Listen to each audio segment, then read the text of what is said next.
A reading from the book of the prophet Isaiah. The Lord was pleased to crush him in infirmity. If he gives his life as an offering for sin, he shall see his descendants in a long life. And the will of God and the will of the Lord shall be accomplished through him. Because of his affliction, he shall see the light in fullness of days. Through his suffering, my servant shall justify many, and their guilt he shall bear. The word of the Lord. Thanks be to God.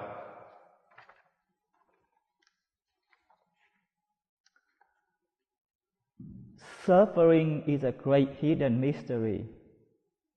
Many religions try to give an answer to this human phenomenon. Why do we suffer?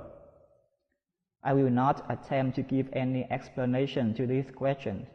It is not because I cannot answer, but it is simply because no answer can satisfy human search for the meaning of affliction.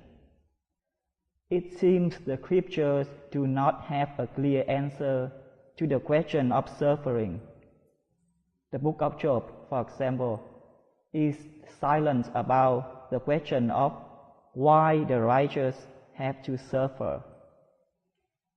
However, in the first reading from Isaiah today, we learn a new way of understanding what suffering means. Suffering unfolds its meaning through the fact that God wants to use it to accomplish His will. Suffering is just temporary, and that which comes after it matters. What comes after it is the justification of many. In the text we read, "Through his suffering my servant shall justify many." Now in Hebrew it is not the word suffering, but knowledge, their art. It implies the knowledge of God, including the will of God, the will to do God's will, by obedience. So the text may be read, "Through knowledge or obedience, my servant shall justify many." Now many also means all. Obedience is a form of suffering. The faithful servant whom Isaiah proclaims is the one who suffers due to his obedience to even death. It sounds weird or uncomfortable to say that obedience is a form of suffering.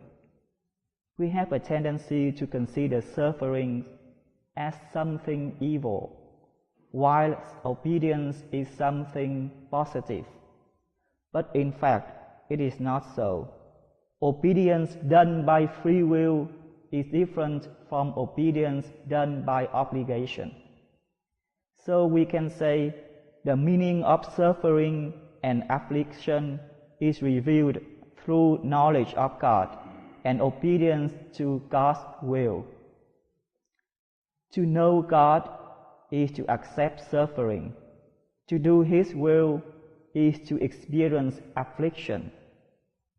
The knowledge of God puts us in the opposition of human knowledge.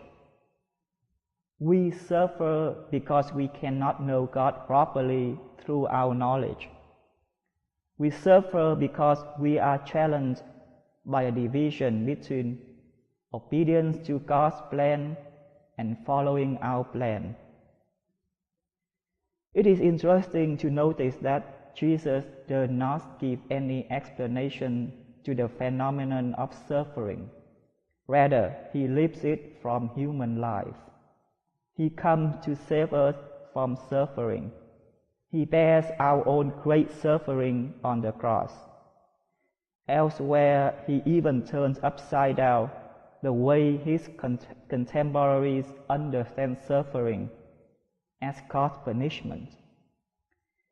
It is not a punishment, but rather properly a tool through which God's will is done.